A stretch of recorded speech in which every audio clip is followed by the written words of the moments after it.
La vesícula biliar es un órgano accesorio que almacena bilis que se produce en el hígado, aproximadamente unos 60 ml, y es liberada a la segunda porción del duodeno cuando ingerimos grasas a través de una contracción.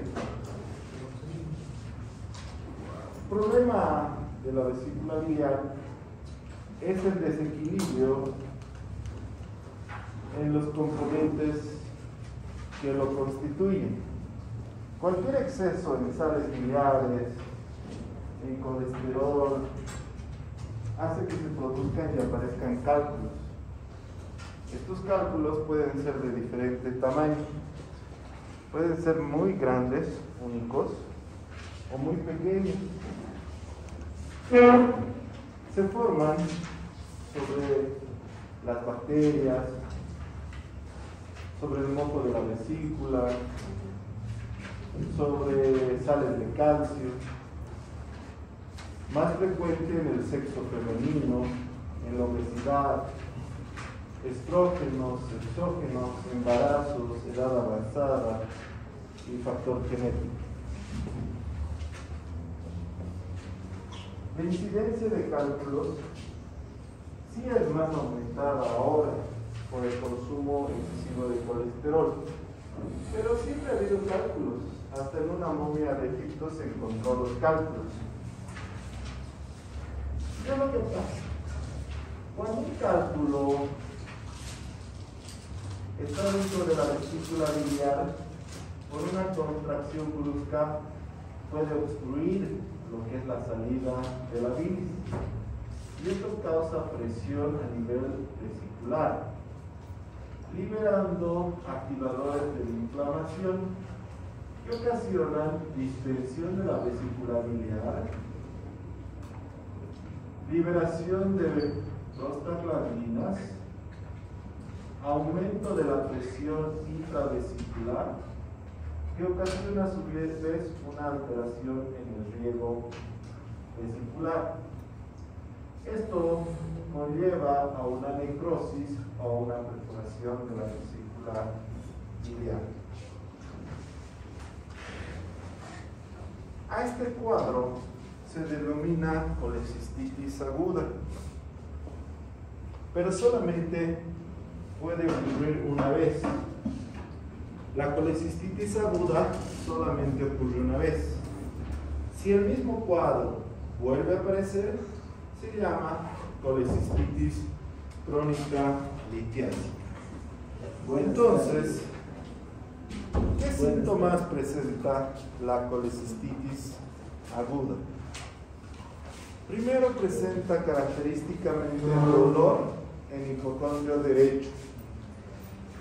Es un dolor cólico, justo en el punto cístico, muy característico y conocido por muchos pacientes, porque no es la primera vez que le duele. Este dolor comprime y suelta, comprime y suelta.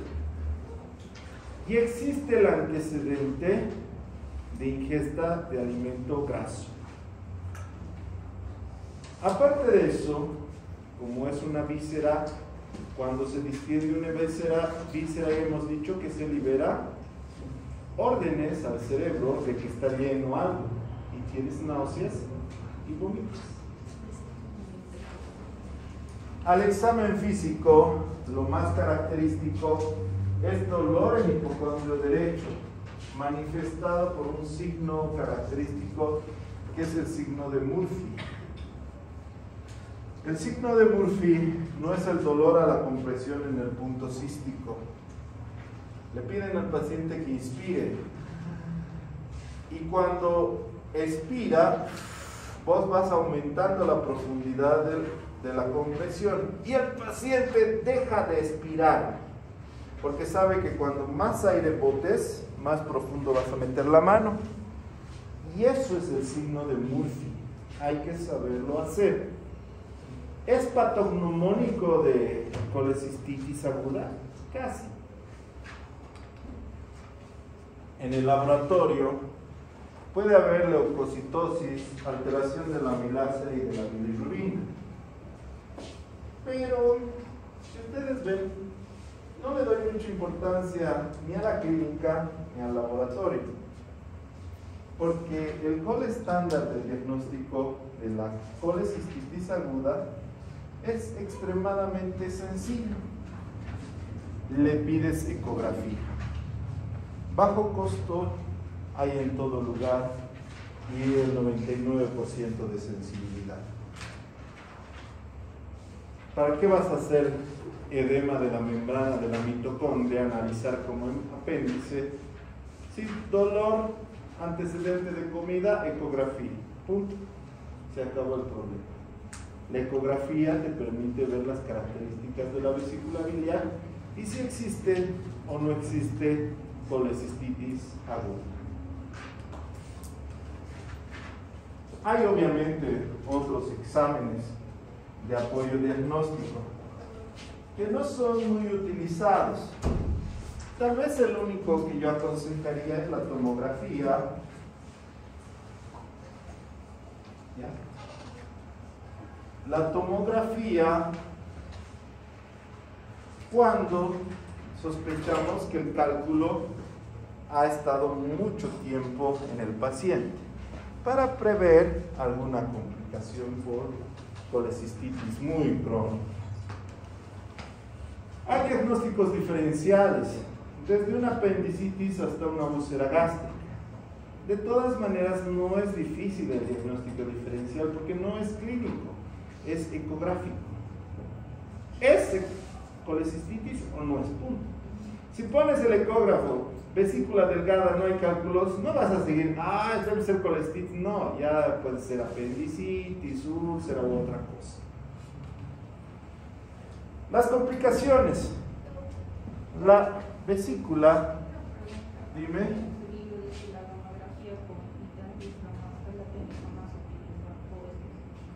Más específica, debe decir. Más específica.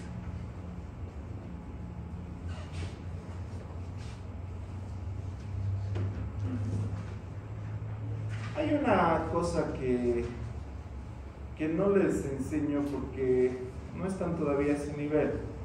Es el flujo de la bilis tiene una velocidad, un riego, es decir, baja a una velocidad del hígado hacia el intestino.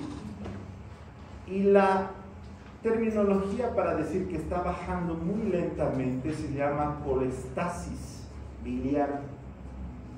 Y esta colestasis biliar es atribuida a diferentes patologías, desde cálculos, quistes, cálculos biliares, cálculos coledocianos, cáncer, presencia de masas intrabiliares.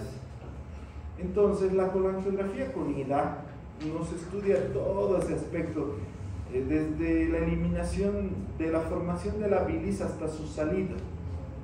Pero es un examen todavía muy avanzado, que no les pregunto.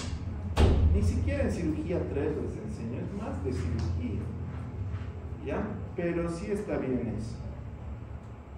De todas maneras, las complicaciones en la vesícula, que tiene forma de una pera, ¿no? Así que espera. Eso es decir, no es tan estresante, no ve apéndice, diagnosticamos y que no salga la luz y que etcétera. No, la vesícula es menos agresiva en su avance. Sí puede perforarse y puede haber mortalidad, pero actualmente no es tan alta, porque tenemos buenos antibióticos, tenemos buenos procedimientos, y además que la bilis es estéril. No es, si se perfora la vesícula biliar, no es como cuando sale del apéndice caca. Aquí sale bilis y punto, y no hace nada. Lo lavas y terminó el problema. Lo que hay que saber es que necesitan todas un tratamiento médico, y la solución sería el tratamiento quirúrgico. El tratamiento médico administración de líquidos, antibióticos, analgésicos y plantear una cirugía. Es decir, ni siquiera teniendo colecistitis aguda es inmediatamente necesario operar. A veces se da el cuadro con analgésicos y antibióticos y el paciente se va a su casa y 2-3 años nunca más vuelve. Pero sí hay que plantearlo en quirúrgico porque no hay otra forma de solucionar el problema de los cálculos. Una vez que están ahí, solo se saca con cirugía. Hay que discutir si hacer cirugía abierta o cerrada. Obviamente la más común y la preferente es la colecistectomía laparoscópica. ¿Podemos hacer colecistectomía abierta? También. Cuando entramos a la vesícula biliar, hay 3 técnicas: la colecistectomía retrógrada, anterógrada y mixta.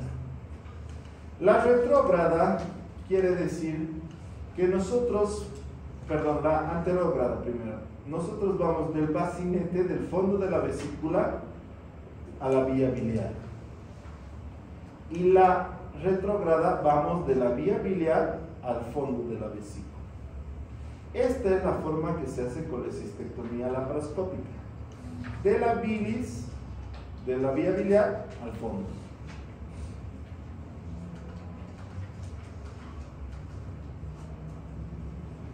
Una patología relacionada con la vía biliar y con la vesícula biliar es la ictericia, que es la coloración amarillenta de la piel y mucosas. Que el origen que nosotros necesitamos estudiar es la obstrucción de la vía biliar extrahepática,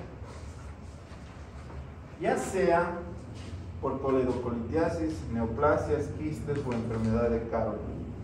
El 90% de los casos de ictericia por obstrucción de vía biliar es coledocolitiasis. La coledocolitiasis quiere decir presencia de cálculo en el coledo. Esto ocasiona una obstrucción, ya no sale la bilis. Por lo tanto, al no salir la bilis, va a traducirse en una ictericia. La ictericia de piel y mucosas se manifiesta, aparte de la coloración amarillenta, por una orina colúrica y unas heces acólicas. Orina colúrica, ¿ven ese color? Eso es colúrica. Y acólica, ¿ven estas heces? Eso es una hece acólica. Esto quiere decir que hay una obstrucción de la vía biliar. Cuando la ictericia está en la bilirrubina directa está 2.5, las escleras están amarillas. Si llega a 6, la piel más se volvería amarilla. Clínicamente se manifiesta por coloración amarillenta y un poco de prurito, escozor, mucho escozor, mejor dicho. Entonces a veces vos ves al paciente y no es tan amarillo, pregúntale si les cueza. Normalmente la bilirrubina hace que les cueza todo el cuerpo. Se confirma por un laboratorio, GOT, GPT y bilirrubina, directa, indirecta, total, además de la fosfatasa alcalina y la amilasa. Nuevamente, gol estándar diagnóstico es la ecografía. Pones el ecógrafo y ves vía biliar dilatada. No es hasta el 99% como en la vesícula biliar, pero sí se puede diagnosticar con ecografía. ¿Hay un buen método alternativo de diagnóstico? Sí, tomografía, resonancia, centellografía, colonografía transhepática. Pero el que más usamos es la ERCP. ¿Qué quiere decir? Colangiopancreatografía retrógrada endoscópica. ¿En qué consiste? Metes un tubo endoscopio por la boca y llegas a la segunda porción del duodeno. Metes un papilótomo y cortas, y aparte sacas el cálculo de la vía biliar. Entonces la RCP que vemos acá, esto es el RCP, aparte de hacerte el diagnóstico, te hace el tratamiento. Antes teníamos que operar el colédoco y entrar y sacar, y era muy difícil porque el colédoco mide 1.2 centímetros y se daña muy fácil, se estenosa. Mientras con esto, con la RSP, entramos a la papila duodenal y lo cortamos y sacamos. No necesitamos operar. En 2 semanas le programamos y hacemos la colecistectomía. Porque no salen todos los cálculos. Hay algunos cálculos en la vesícula biliar y otros en la vía biliar. Menos frecuente la presencia de quistes de colédoco. Más frecuente en niñas, en pacientes menores. El manejo es de acuerdo a dónde sale el quiste. Puede ser distal, medial o incluso proximal. Antes había muy frecuentemente una patología que se llamaba el síndrome de Mirici. Ahora hay menos. ¿Por qué? Porque las personas tenían su cálculo biliar, aquí está la vesícula biliar y la vía biliar, durante muchos años. ¿Qué pasa si pones una piedra o una gota de una piedra? Va traspasando, ¿no?, el tejido poco a poco por el peso, por los años. Entonces eran estas personas que tenían 20 años su cálculo ahí. Y entonces traspasaba y se hacía una fístula entre la vesícula y el conducto hepático. Y eso se llama síndrome de Mirici. Entonces es una alteración de la unión cisto-coledociana debido a procesos inflamatorios secundarios a cálculos biliares. 4 tipos. El primero, solamente el cálculo está apoyado en la vía biliar. El segundo, comunicación de 1/3. El tercero, 2/3. Y el cuarto, hay una vesiculización del colédoco. Es decir, el colédoco se ha perdido. ¿Qué tiene de malo y grave esto? Que cuando lo sacas el cálculo, las células de la vesícula son diferentes de las células del colédoco y estas se desinflan y me provoca una estenosis, porque esto ya no es un tubo, ya es con membrana de vesícula. Entonces en esto ya no sirve porque es vesícula, sacas este cálculo y esto se estenosa, desaparece. Entonces ese es el problema.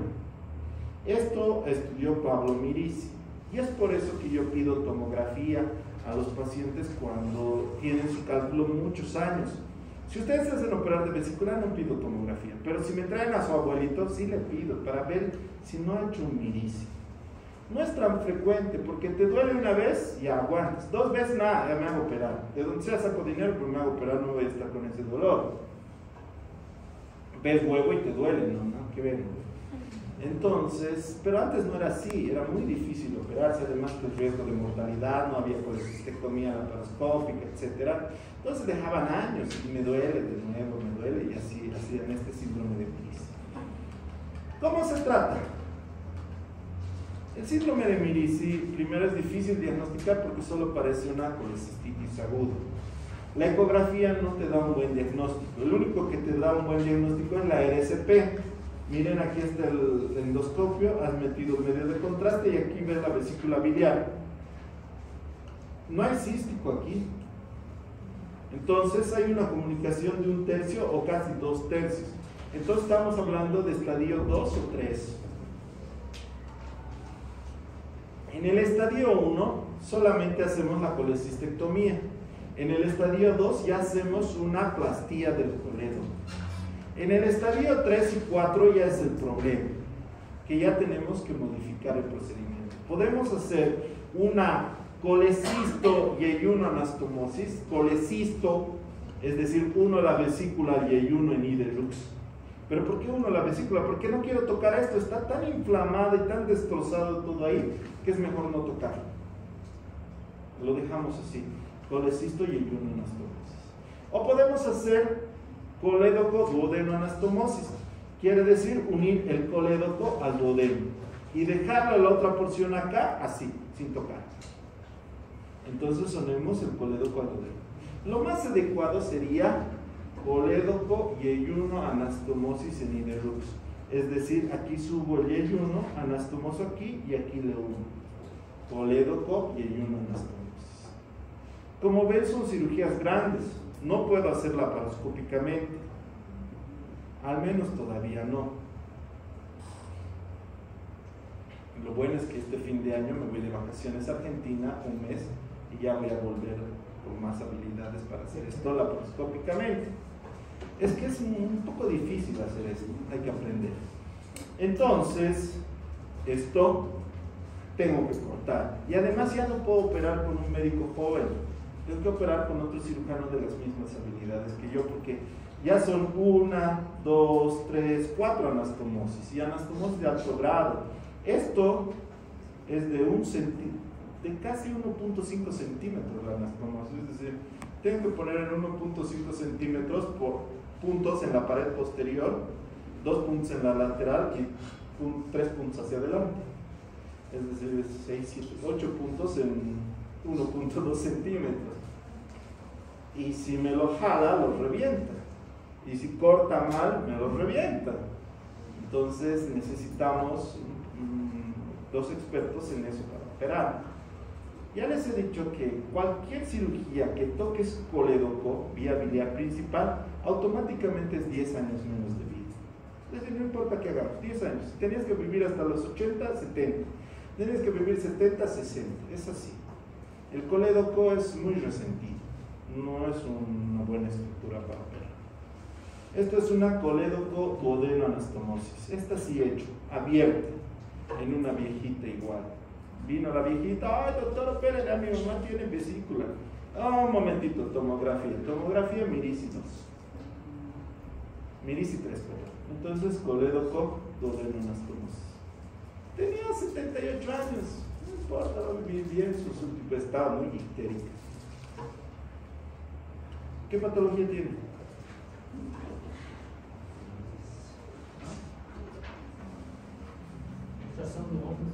Luxación de hombro.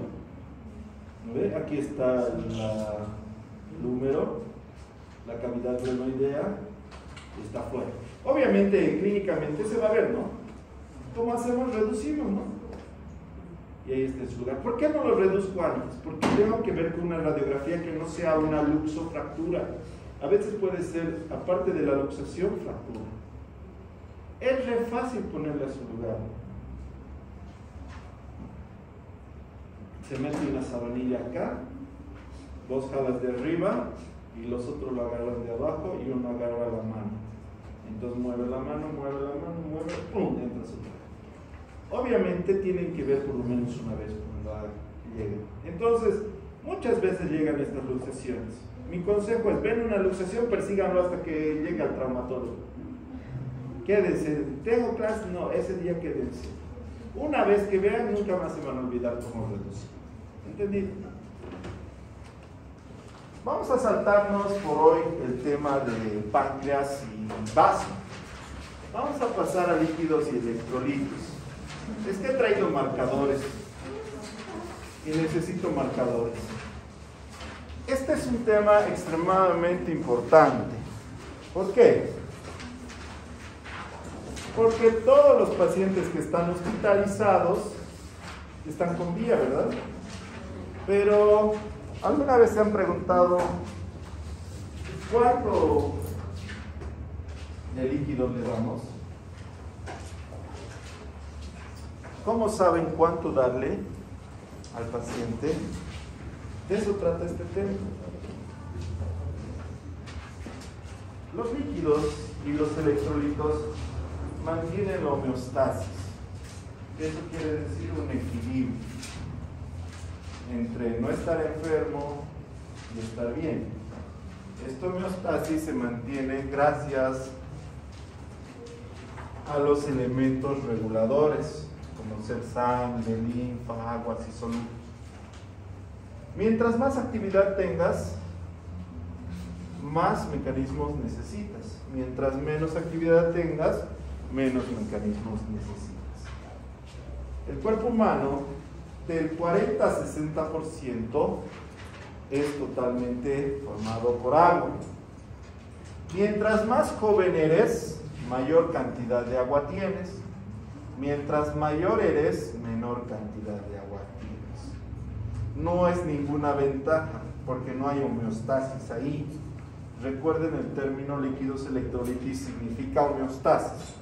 Si tienes más agua, no hay homeostasis. Si tienes menos agua, no hay homeostasis. ¿Qué quiere decir eso? Si tú me llamas a las 3 de la mañana y me dices, doctor, he tenido 5 vómitos y 3 diarreas, les digo, ¿sabes qué? Llámame a las 8 y nos vemos en el hospital. Pero si me dicen lo mismo, que mi hijito ha tenido 5 vómitos y 3 diarreas, o mi abuelito que me está visitando ha tenido 5 vómitos y 3 diarreas, le digo, nos vemos en 30 minutos en el hospital. ¿Por qué?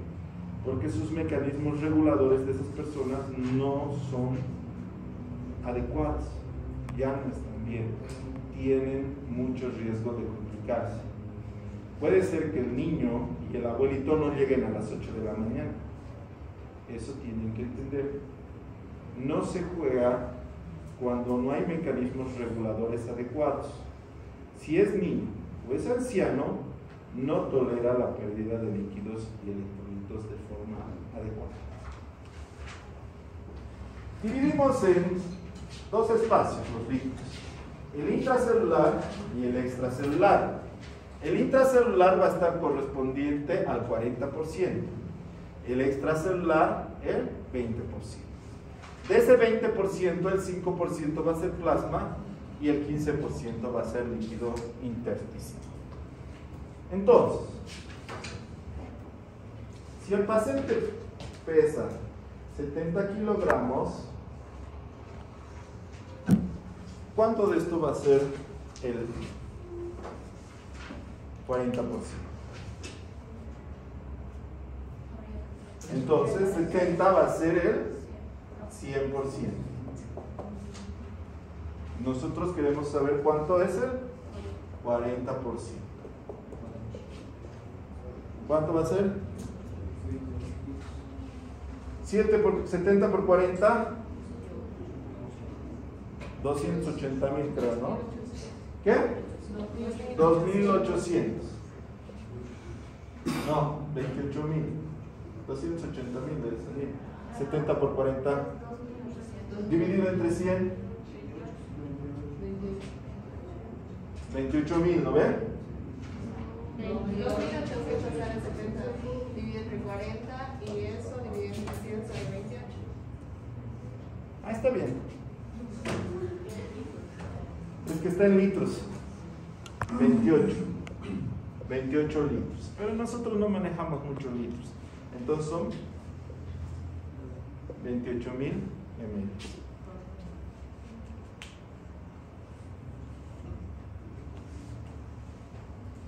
Sí, está bien. Pensé que había 12. Entonces 28,000. ¿Cuánto es su cantidad de líquidos intracelulares? 40% es 28,000. Y los reemplazo nada más. Si quiero saber, ¿alguien tiene Kleenex, por favor? Kleenex, papel higiénico. Gracias. Y se reemplaza nada más. Si quiero saber líquido extracelular, ¿cuánto es? Lo reemplazo por 20 extracelular. El extracelular es 20%. ¿Cuánto sería? 20 por 70 dividido entre 100, 14, ¿no? Entonces sería 14,000 ml. Si quiero saber cuánto de plasma tiene este paciente de 70 kilos, ¿cuánto es? Plasma dice corresponde al 5%. ¿Cuánto es? 3,500 ml. Pero me dicen que la sangre es 5 litros, ¿no ves? De una persona. Pero aquí solo dice 3,5. Es que esto no es la sangre, es plasma. Plasma solamente es el líquido. Las células no tienen nada que ver aquí. Si quisiéramos calcular cuánto de líquido, cuánto de sangre tiene el paciente, no es 5 por si acaso, es 7. Si ustedes sacan 7 es 4.900 ml. Entonces, de esa manera se saca con regla de 3 la cantidad de líquidos. Obviamente les voy a preguntar eso. Hagan por favor con su peso el plasma. Con su peso. 7 sangre. Plasma 5. Hagan con su peso. Por si acaso para el examen van a traerse calculadora de 10 botones, no calculadora científica, menos celular. El que no traiga quiere hacer de memoria, por si acaso. Calculadora de llama de un chicle, de 10 números. ¿Cuánto había sido tu plasma? 2.900. ¿De vos?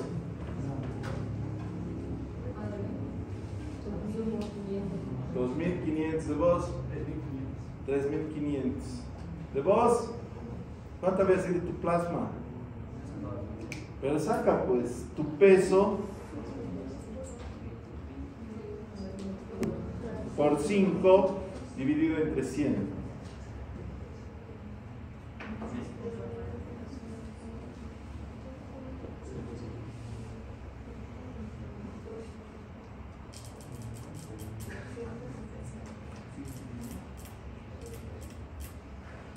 Bueno, sería bueno que si solo habría líquidos, pero también existen electrolitos.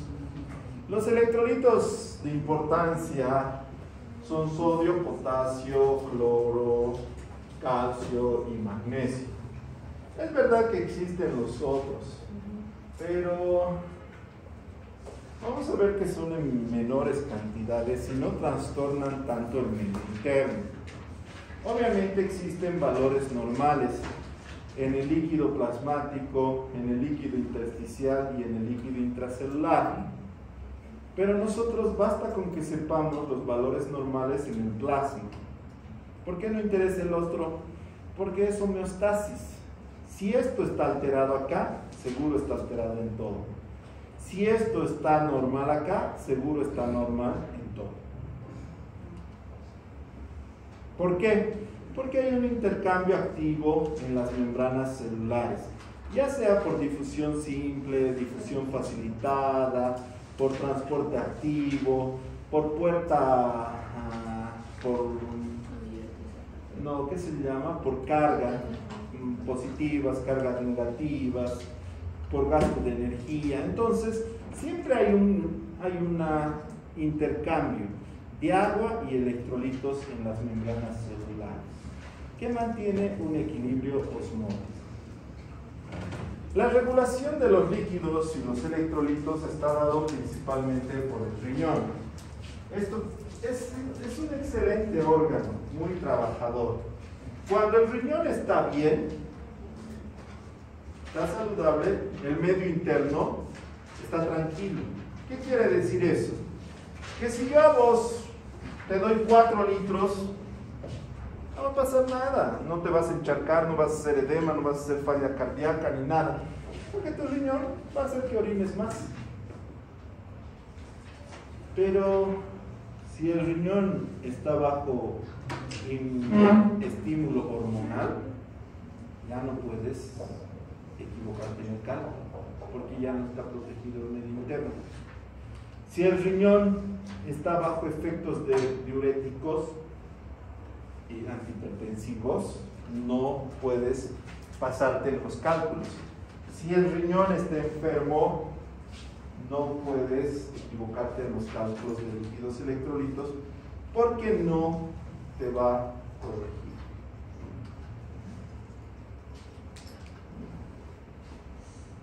Tiene que haber un equilibrio entre la ingesta y el egreso.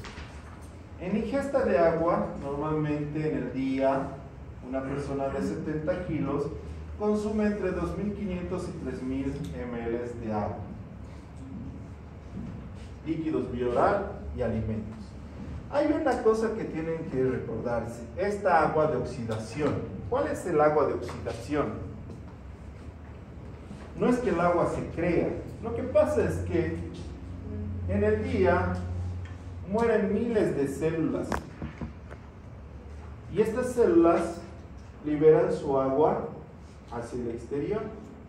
Esta agua de estas células, de estas miles de células muertas, se absorbe. Y eso es aproximadamente 500 células. Porque estás caminando, corriendo, yendo a la universidad, trabajando. Eso es cuando estás sano. Cuando el paciente está enfermo, esta agua de oxidación baja a unos 400 ml. ¿Ya? Ese es el agua de oxidación. Si tú consumes 3000 ml, también tienes que eliminar 3000 ml. Eso se llama homeostasis. Lo que ingieres, eliminas. Ya sea a través de la sudoración, respiración, orina, tienes que eliminar nuevamente 2500 a 3000 ml. Pero lamentablemente existen pérdidas anormales, es decir, que no están consideradas como pérdidas fisiológicas, principalmente causadas en el tracto digestivo. ¿Cómo qué? Vómitos, cialorrea, hemorragia digestiva, fístulas gástricas, sonda nasogástrica, fístulas duodenales, yeyunostomías, gastrostomías, diarreas, hematopesias. Entonces, la mayoría es en el tubo digestivo. También en sudoración profusa y taquipnea pierdes líquidos. Pero, ¿cuándo sudas y respiras rápido? ¿Qué? Pero estás enfermo, los enfermos no hacen ejercicio. Estás en el hospital, no creo que en el hospital haga polichinela ni nada. Fiebre. Cuando hay fiebre. No he visto a un paciente con apendicitis intentar mantenerse en forma todavía. Están pensando en no morirse. Entonces, pero en la fiebre hay sudoración excesiva y taquipnea. Si hay fiebre, se agrega 10% de las necesidades basales de agua por cada grado por encima de 37. ¿Por qué pongo esto aquí? Porque si tienes vómito y has vomitado medio litro, ¿cuánto te tengo que reponer? Medio litro. Pero en la fiebre y en la taquipnea no sé cuánto. Entonces, ¿cómo saber cuánto te tengo que reponer? Es esta fórmula. Si hay fiebre, se agrega 10% sobre las necesidades basales de agua por cada grado por encima de 37. Si tiene 38, te aumento 10%. Si tiene 39, 20%. Y así sucesivamente. De esa manera, creas nuevamente la homeostasis. Es decir, lo que ha perdido, se lo repones. Si no repones lo que ha perdido, estás creando un desequilibrio. Y se va a perpetuar la enfermedad, agravándose el cuadro. Entonces, ¿cuánto de agua necesito diariamente en un paciente? Porque el paciente hospitalizado no bebe, está solamente con lo que yo le doy. ¿Cuánto? Entonces, dice, necesidades basales más pérdidas anormales más necesidades de corrección. ¿De dónde vienen estas cosas? De una historia clínica. Paciente, sexo masculino, de 70 años. Con vómitos, 150 ml. Drenaje, 50 ml. Temperatura, 38 grados. Operado de colon, colectomía,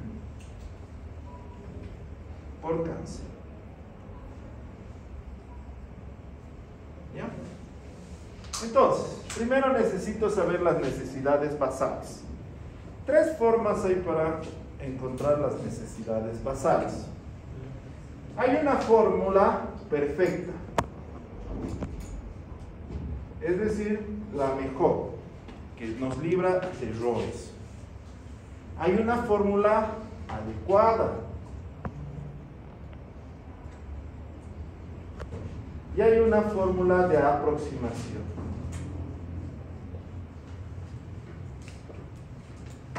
La de aproximación es como al cálculo. ¿Cuánto de agua necesita un paciente de 70 kilos? 2,5 a 3, ¿no ve? Ahí hemos visto ahí ganancia. Entonces necesita unos 3 litros, ¿verdad? Punto. ¿De dónde salen esos 3 litros? No es que se han inventado, es de fisiología. Hemos visto cuánto es la necesidad diaria y cuánto es la pérdida diaria. Entonces está bien. Fórmula adecuada.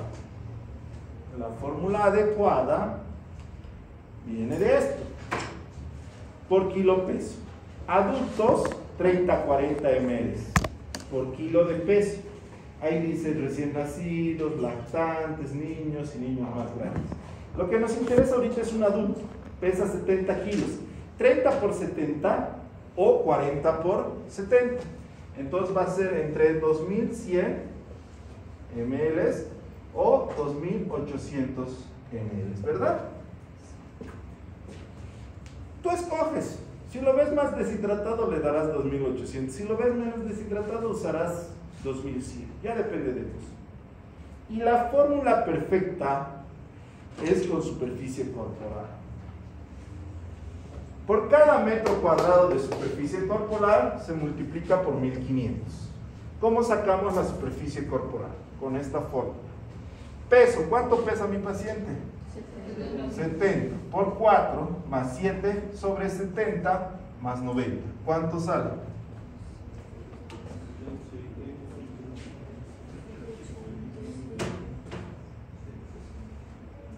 287 dividido entre 160.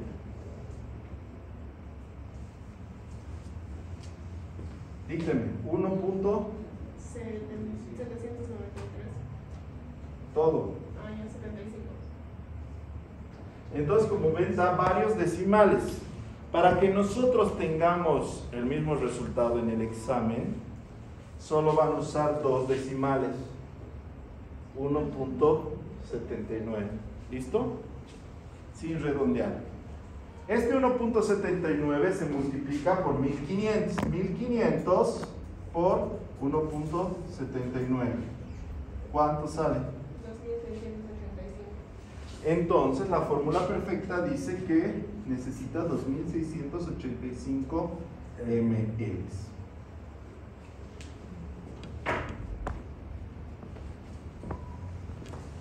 Solo es reemplazar. Estas 3 son las formas para sacar necesidades basales. ¿De qué depende? Depende de la salud del paciente.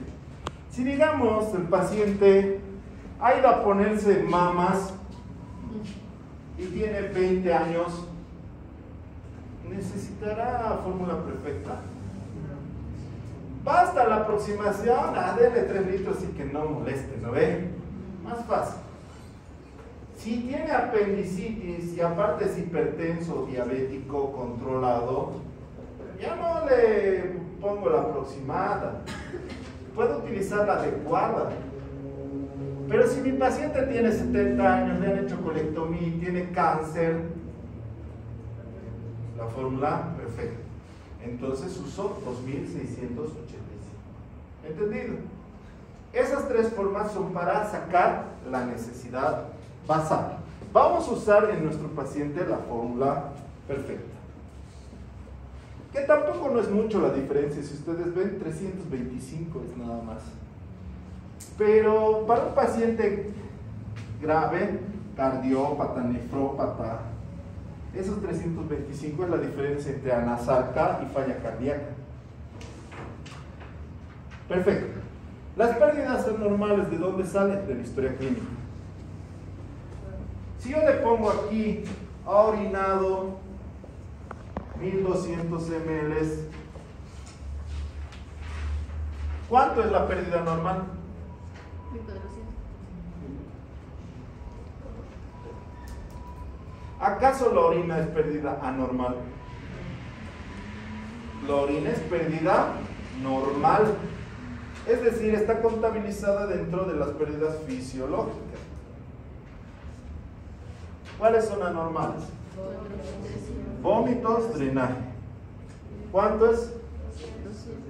Entonces aquí 200 ml.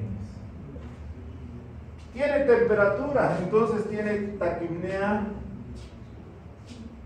y fiebre. ¿Cuánto debo aumentarle? De las... ¿Cuánto es el 10% de nuestras necesidades basales? 268 ml. ¿Cuánto sale igual?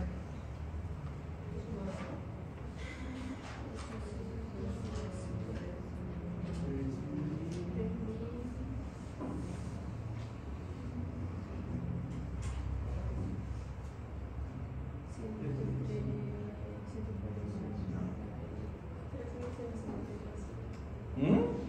268, 3000. 3153. ¿Eso le voy a dar? No. ¿Por qué? ¿Se recuerdan del agua de oxidación? Eso siempre va a haber. Menos eso. 400 porque el paciente está enfermo.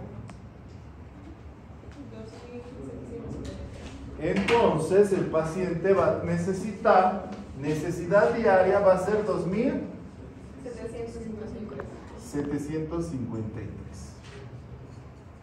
Eso es lo que necesita de agua.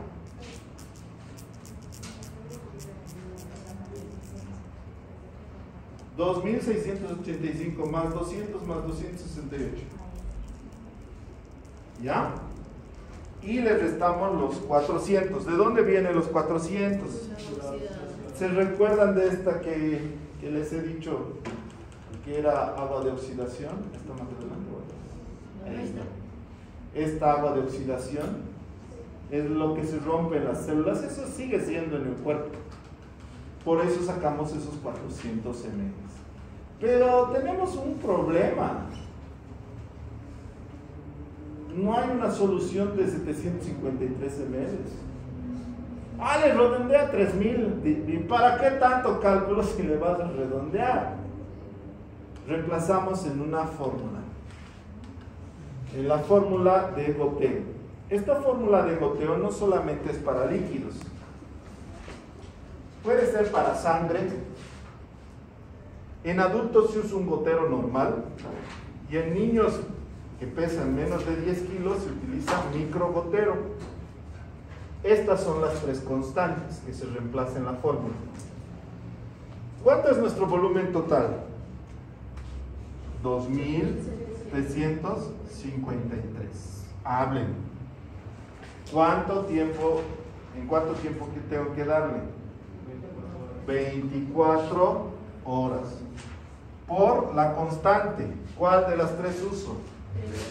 3. La normal. ¿Cuánto sale? 2.753 dividido entre 72.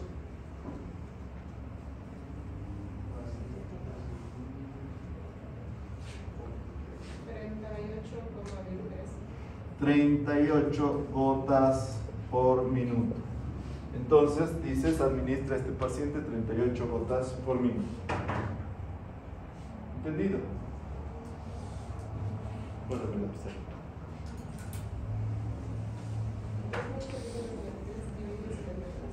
Sí, porque 24 por 3, 72.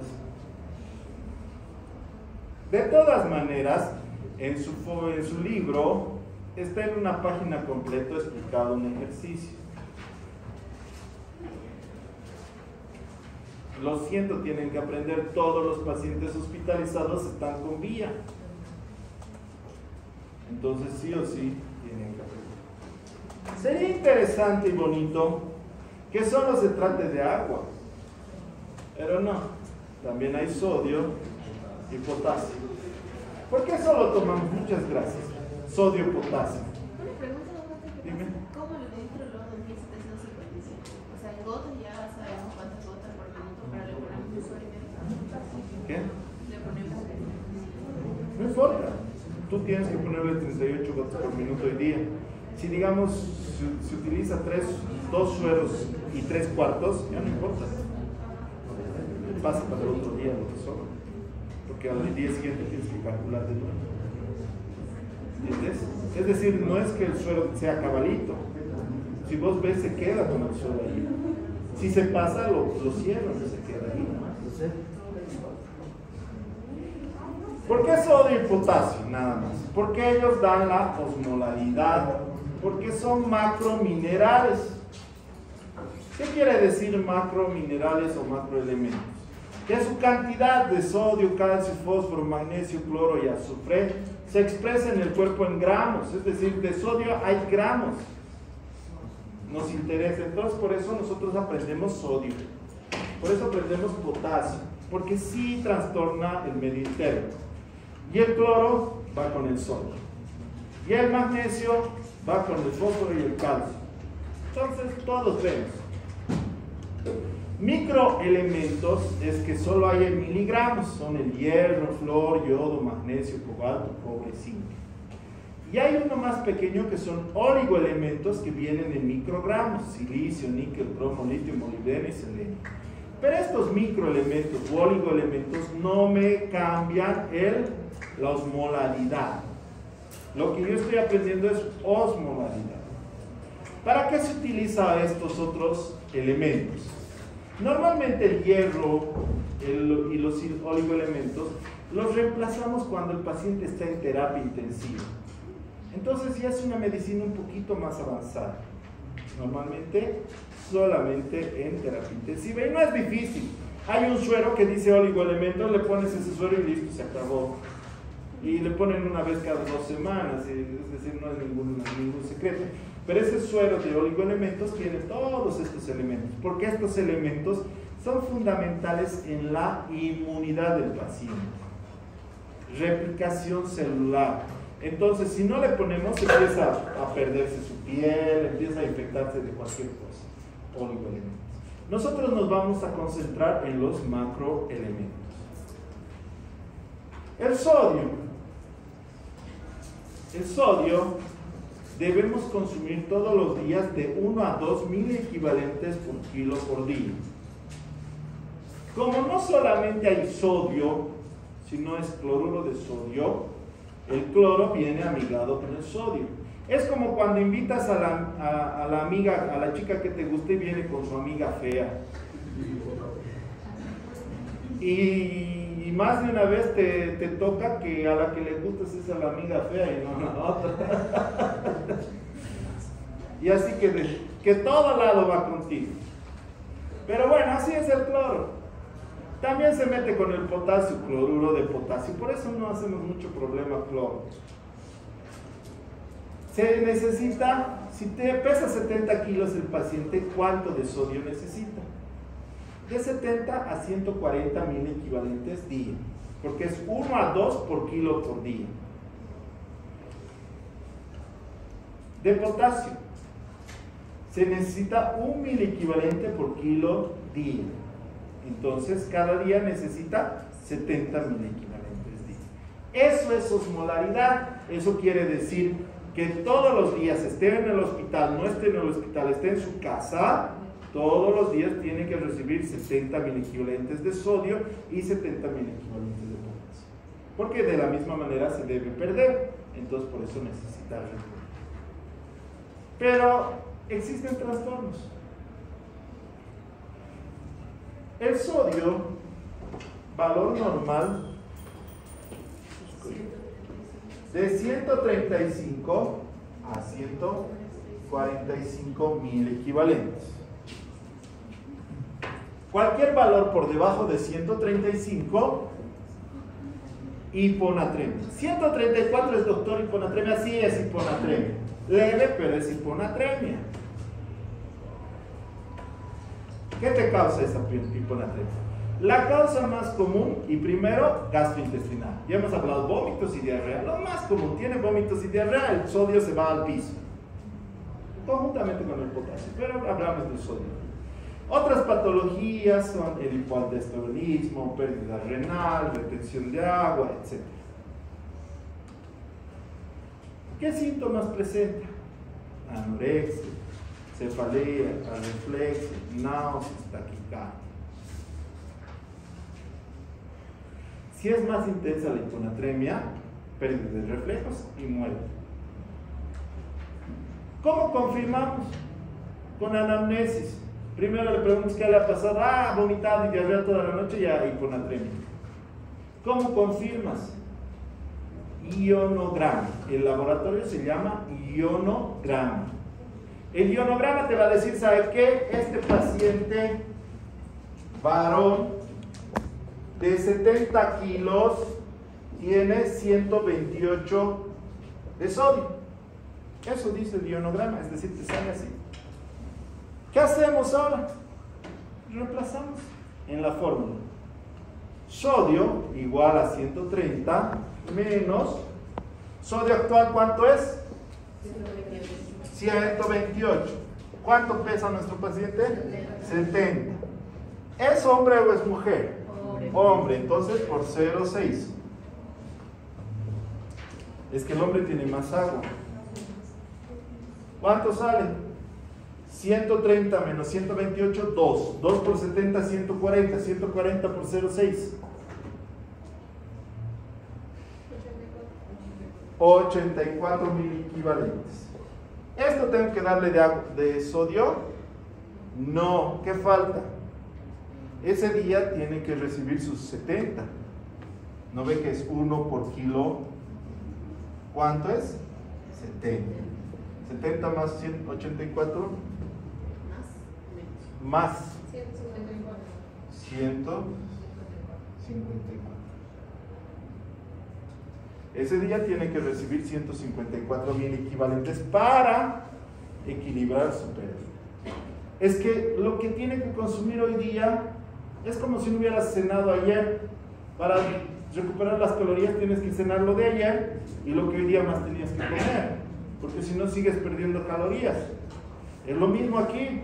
El sodio que has perdido ayer no tiene que reemplazar el sodio que tenías que consumir hoy día. Entonces 154 mil equivalentes. El otro aspecto del otro lado es la hipernatremia. ¿Qué quiere decir hipernatremia? Aumento de sodio. ¿Por qué? Principalmente es por exceso de aporte. Es decir, le calculan mal y le dan mucho sodio. Aparece delirio, mucosas secas, fiebre, lengua roja. Si es más severo, hay tromboembolismo pulmonar, edema pulmonar y muerte. ¿Cómo haces el diagnóstico? Ionograma. En el ionograma, ¿qué te va a salir? Varón de 70 años con 155 de sodio. Lo reemplazamos en la fórmula. No puedo sacar el sodio tan fácil, pero sí puedo diluirlo. ¿No ve que cuando está muy dulce tu café le pones más agua? Lo mismo podemos hacer con el sodio. Le aumento agua. 0,6, no importa si es hombre o mujer. Peso, ¿cuánto pesa nuestro paciente? 70. ¿Cuánto es el sodio? 155. ¿Cuánto sería el sodio ideal? El sodio ideal sería de 135 a 145. Pero no olviden que lo perfecto es enemigo de lo bueno. Si yo intento mandarle hasta 135, le voy a recetar 10 litros de agua. No, le mandaremos a 150. Va a seguir hipernatrémico, pero ya solo la boca seca no se va a tener, ya no va a tener ningún trastorno. Entonces el sodio ideal que sea 150 sobre el sodio medido 155.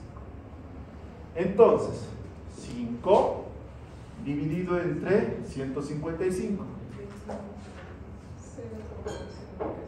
2 decimales manejas, 0.013 por 70 por 0.6.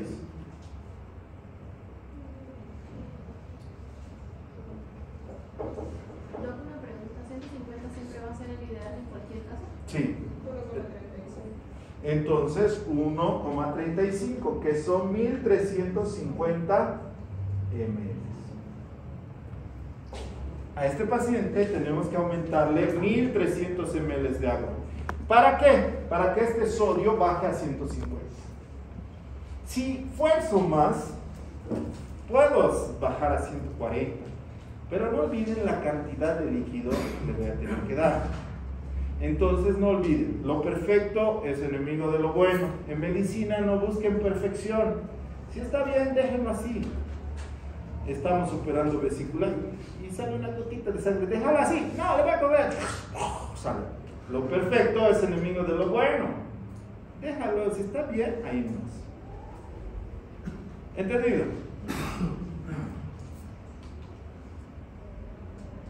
Potasio. Lo bueno del potasio es que no tiene fórmulas. La hipopotasemia y la hiperpotasemia se causa principalmente por alteraciones gastrointestinales. El potasio tenemos que reponer con cuidado, porque causa alteraciones cardíacas. A los perros se mata con potasio endovenoso. ¿Entendido? Entonces es peligroso poner potasio endovenoso. ¿Aló? ¿Hola?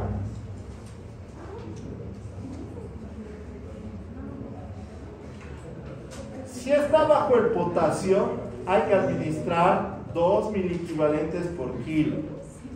Pero tener cuidado, no más de 40 miliequivalentes litro, no más de 20 miliequivalentes hora y no más de 200 miliequivalentes día.